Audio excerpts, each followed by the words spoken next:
नमस्कार दोस्तों और सभी प्यारे साथियों, मेरे सभी प्यारे विद्यार्थियों। आज हम एक बहुत ही महत्वपूर्ण टॉपिक पर बात करेंगे और आप सभी लोगों का हमारे एम ऑनलाइन क्लासेस पर बहुत ही हार्दिक स्वागत और अभिनंदन मैं सभी दोस्तों का और अपने मित्रों का और स्टूडेंट्स का करता हूं। आज हम जो टॉपिक डिस्कस करेंगे वो होगा हमारा ट्रांसफॉर्मेशन।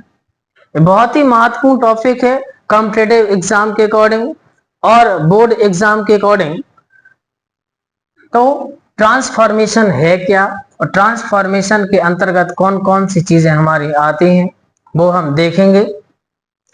हम बहुत ही इजी वे में इसको कंप्लीट करेंगे। ट्रांसफॉर्मेशन को काफी बड़ा चैप्टर है और बहुत महत्वपूर्ण भी है। सफलता एक दिन में नहीं लेकिन एक दिन जरूर मिलती है। इसी उम्मीद के साथ हम आगे बढ़ते हैं और देखते हैं ट्रांसफॉर्मेशन के अंतर्गत क्या है। तो सबसे पहली जो चीज हम पढ़ेंगे ट्रांसफॉर्मेशन के अंतर्गत वो होगी हमारी अफर्मेटिव टू नेगेटिव सेंटेंस, यानी किसी भी साधारण वाक्य से हम कैसे नेगेटिव यानी कि नकारात्मक सेंटेंस बना सकते हैं। और उसके बाद असर्टिव टू इंटेरोगेटिव सेंटेंस देखेंगे, यानी सकारात्मक वाक्य से हम प्रश्नवाचक वाक्य को बनाना देखेंगे। एक्सक्लेमेटरी सेंटेंस को देखेंगे, फिर असर्टिव सेंटेंस में कैसे बदलते हैं। उसके बाद रिमूवल टू आएगा, फिर कंपैरिजन ऑफ डिग्रीज आएगा, उसके बाद सिंपल टू कॉम्प्लेक्स सेंटेंस और फिर सिंपल टू कंपाउंड सेंटेंस। और फिर हम उसके बाद पढ़ेंगे कंपाउंड टू सिंपल सेंटेंस और कॉम्प्लेक्स टू कंपाउंड सेंटेंस और compound to complex sentence, complex to simple sentence. तो इसके अंतर्गत लगभग 11 टॉपिक्स हम कवर करेंगे। बहुत ही महत्वपूर्ण एक चैप्टर है हमारे बोर्ड एग्जाम के अकॉर्डिंग और अदर कॉम्पिटिटिव एग्जाम के अकॉर्डिंग। तो अब हम शुरुआत करने वाले हैं कि ट्रांसफॉर्मेशन कहते किसे हैं। What is the transformation? How we can recognize the transformation? तो प्यारे बच्चों, बहुत ही अच्छे तरीके से हम देखेंगे कि ट्रांसफॉर्मेशन कहते किसे हैं। ट्रांसफॉर्मेशन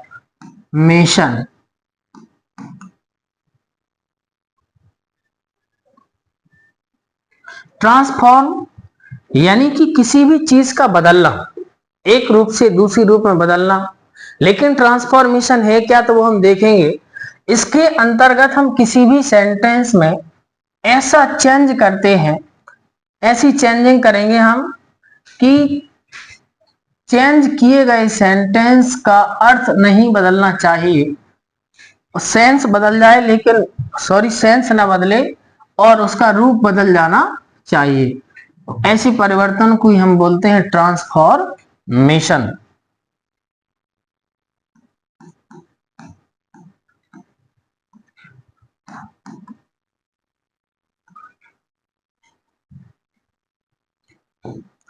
ट्रांसफॉर्मेशन क्या है? किसी भी वाक्य का एक रूप से दूसरे रूप में बदलना। इस प्रकार हम उस वाक्य को दूसरे वाक्य में बदलें या एक रूप से दूसरे रूप में बदलें कि उसका अर्थ ना बदले, ऐसे परिवर्तन को ही हम कहते हैं ट्रांसफॉर्मेशन। जैसे हमने एक एग्जाम्पल लिखा कि Ram is a good boy. Ram एक अच्छा लड़का है। तो इस समय एक कौन सा सेंटेंस है अपना? Affirmative sentence. लेकिन फिर हमने आपसे कहा जस्ट यही सेम सेंटेंस कि Ram is not a bad boy. This is negative sentence. यानी कि पहले बोल रहा है कि Ram is a good boy, Ram एक अच्छा लड़का है, और दूसरे में बोल रहा है कि Ram is not a bad boy. यानी कि सेंटेंस का रूप चेंज हो गया। ये अफर्मेटिव सेंटेंस है और एक नेगेटिव सेंटेंस है, लेकिन दोनों का सेंस क्या है? एक ही है। Ram is a good boy, Ram एक अच्छा लड़का है, और दूसरा कह रहा है कि Ram is not a bad boy, यदि राम एक बुरा लड़का नहीं है तो फिर वो कौन सा लड़का है, अच्छा। ऐसे परिवर्तन को कि हमारा वाक्य एक रूप से दूसरे रूप में चेंज हो जाना चाहिए और उसका अर्थ ना बदले, ऐसे परिवर्तन को ही हम बोलते हैं अफर्मेटिव ट्रांसफॉर्मेशन। और हम सबसे पहला जो टॉपिक कवर करेंगे वो हम करेंगे अफर्मेटिव टू नेगेटिव सेंटेंस। तो हम फर्स्ट, और एक और महत्वपूर्ण, यदि हम कोई भी नोट्स बनाते हैं तो उसमें इंडेक्स बहुत जरूरी है। इंडेक्स के अकॉर्डिंग नोट बनाना चाहिए किसी भी प्रकार का हो। तो फर्स्ट हमारी है जो हेडिंग डलेगी वो डलेगी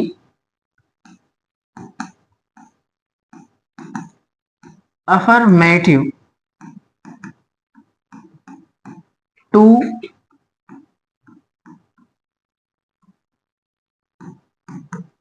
नेगेटिव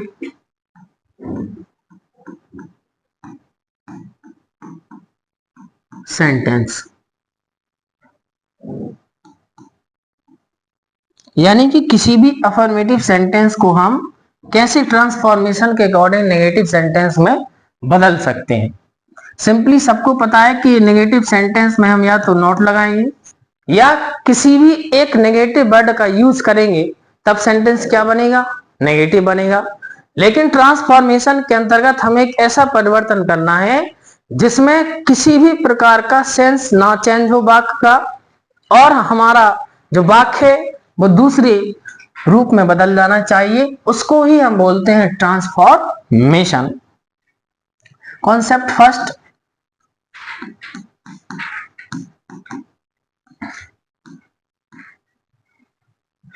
देखेंगे हम कॉन्सेप्ट फर्स्ट क्या है।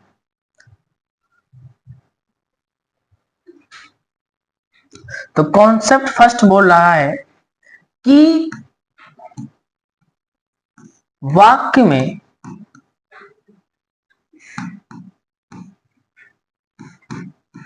विलोम शब्द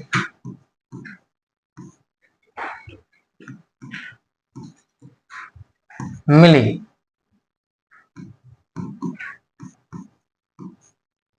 तब हम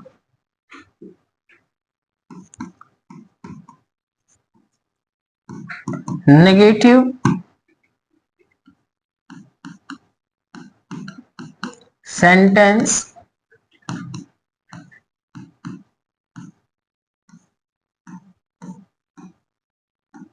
बनाते समय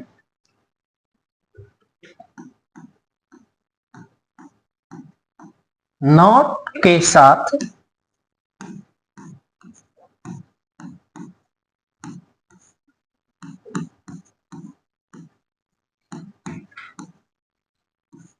विलोम शब्द का प्रयोग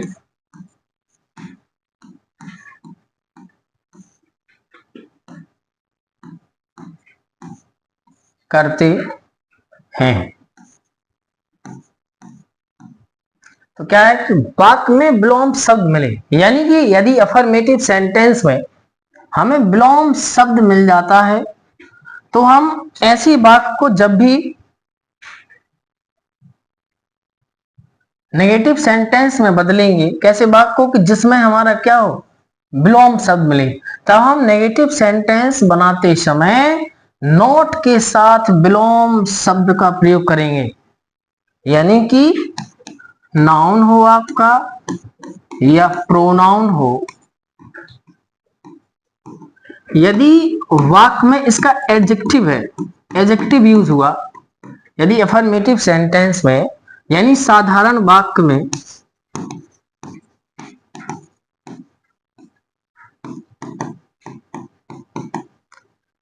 नाउन यानी संज्ञा, प्रोनाउन या सर्वनाम का एडजेक्टिव दिया गया हो, तो जब हम नेगेटिव सेंटेंस बनाएंगे तो नॉट के साथ हम यूज करेंगे विलोम शब्द, एंटोनिम अपोजिट वर्ड यूज करेंगे, किसका, एडजेक्टिव का। तो अब हम स्ट्रक्चर देखेंगे इसका।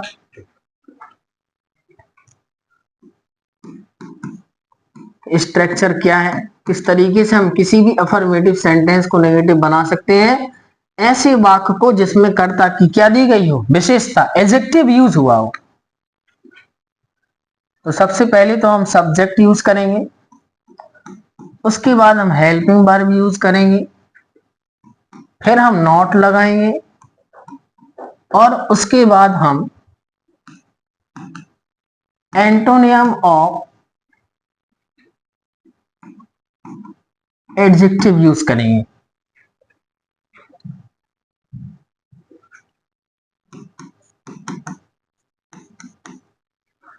Sentence first, Rahul is an intelligent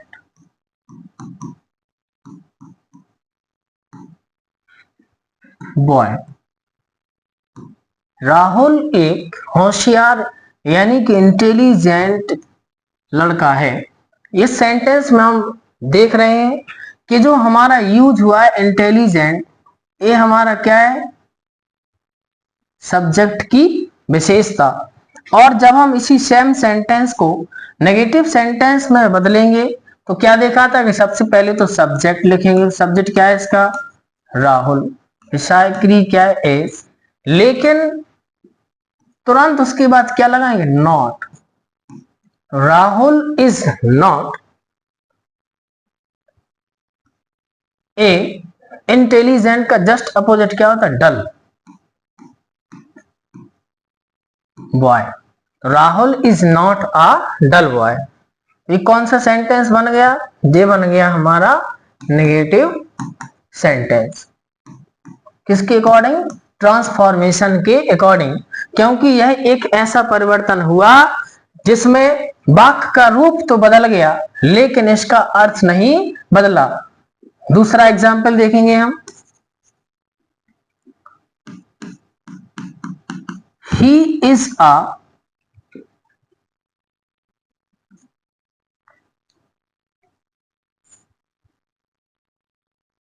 he is an honest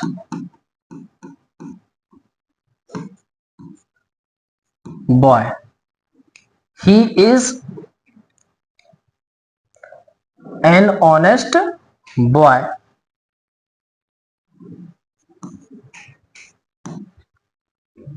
तो अब हम ये सेंटेंस बनाएंगे।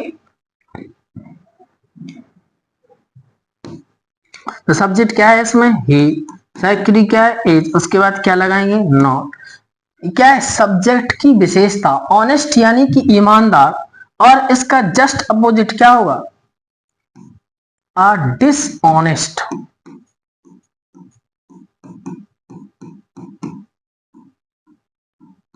बॉय। पहला सेंटेंस है he is an honest boy, वह एक ईमानदार लड़का है। फिर क्या रहा है कि this he is not a dishonest boy, वह एक बेईमान लड़का नहीं है। तब ये बेईमान नहीं तो क्या है फिर, ऑनेस्ट, यानी कि एक ऐसा परिवर्तन हुआ कि बदला गया सेंटेंस जो था उसका भाव नहीं बदला। और ऐसे ही परिवर्तन को हमने कहा था क्या कहते हैं, ट्रांसफॉर्मेशन। ट्रांसफॉर्मेशन, सेंटेंस का रूप बदलना चाहिए लेकिन उसका सेंस नहीं बदलना चाहिए, ऐसा परिवर्तन क्या कहलाता है, ट्रांसफॉर्मेशन।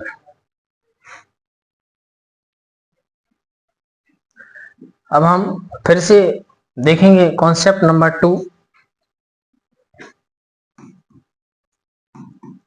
कॉन्सेप्ट 2,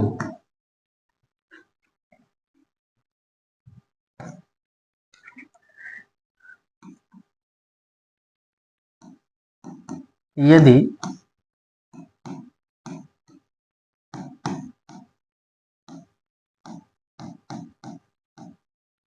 बिलोंग शब्द न मिले तब हम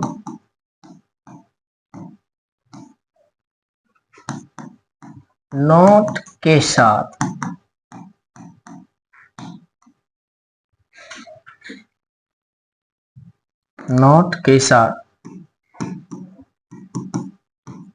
हेल्प टू का प्रयोग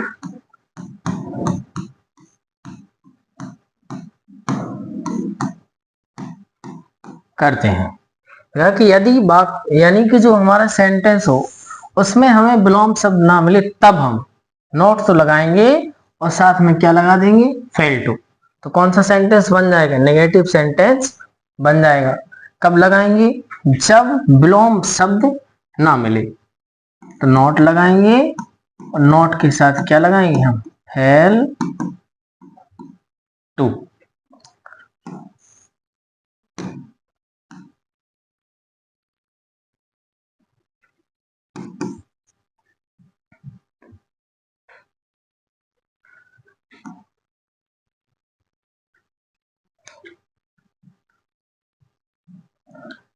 देखेंगे कुछ महत्वपूर्ण चीज।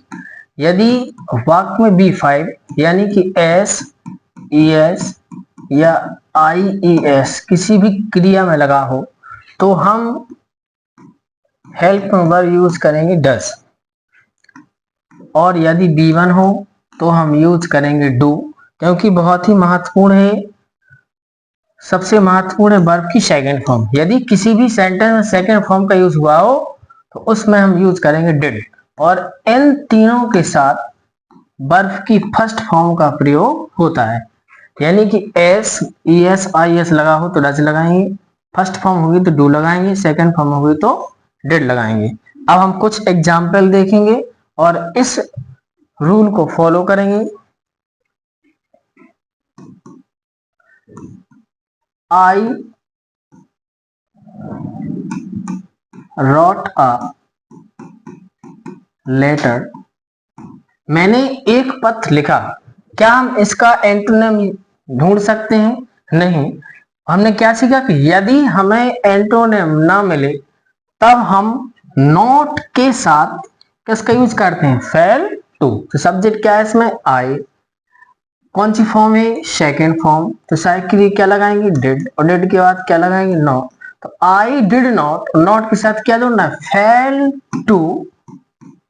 तो I did not fail to. और अभी हमने जस्ट देखा था कि यदि वर्ब की सेकंड फॉर्म है फिर उसके बाद हमने डिड लगा दिया तो हम इस सेकंड फॉर्म को कौन सी फॉर्म बदल देते हैं, फर्स्ट फॉर्म में। तो रोट से क्या हो जाएगा, right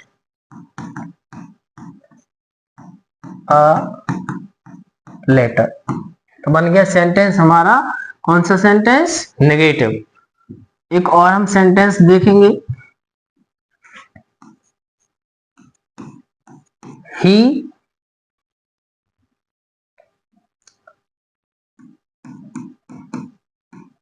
sent a book to me, उसने मुझे एक पुस्तक भेजी।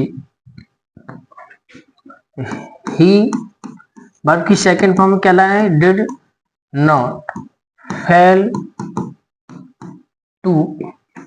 सेंड की फर्स्ट फॉर्म क्या होगी, सेंड की, send a book to me. तो हमने देखा कि इसमें हम एंटोनिम नहीं देख सकते, ढूंढ सकते थे, इसलिए हमने नॉट के साथ क्या लगाया, फेल टू, दोनों ही सेंटेंस में। अब हम कॉन्सेप्ट 3 देखेंगे। कॉन्सेप्ट 3,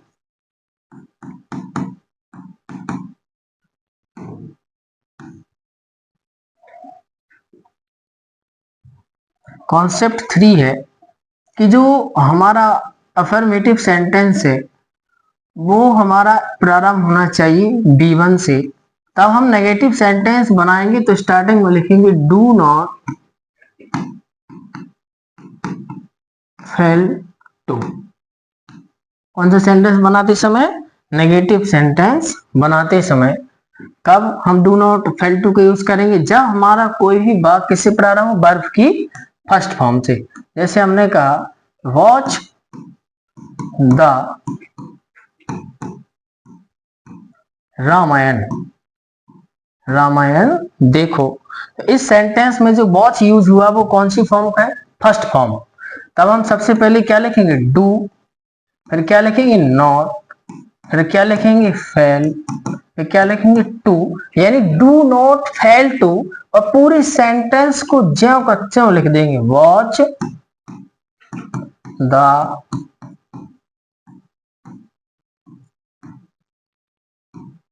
रामायण। तो हमने आज 3 कॉन्सेप्ट देखे। कॉन्सेप्ट फर्स्ट था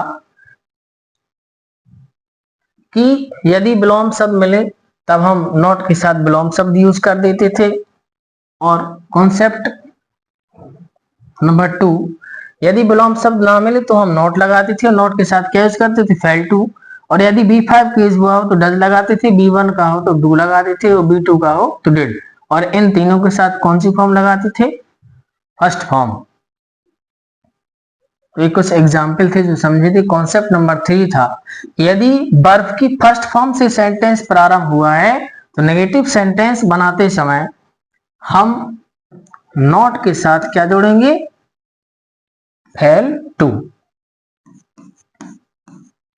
प्ले क्रिकेट, तो प्ले कौन सी फॉर्म है, फर्स्ट फॉर्म। ठीक इसी प्रकार से हम इसको भी बनाएंगे। तो सबसे पहले क्या लिखेंगे, do not fail to play cricket, do not fail to play cricket.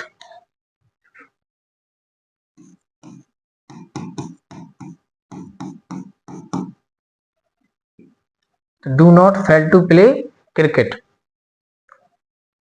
तो आज बस इतना ही देखेंगे, और हम इसके बाद आगे डिस्कस करेंगे कि और जो कॉन्सेप्ट है वो किस तरीके से हैं।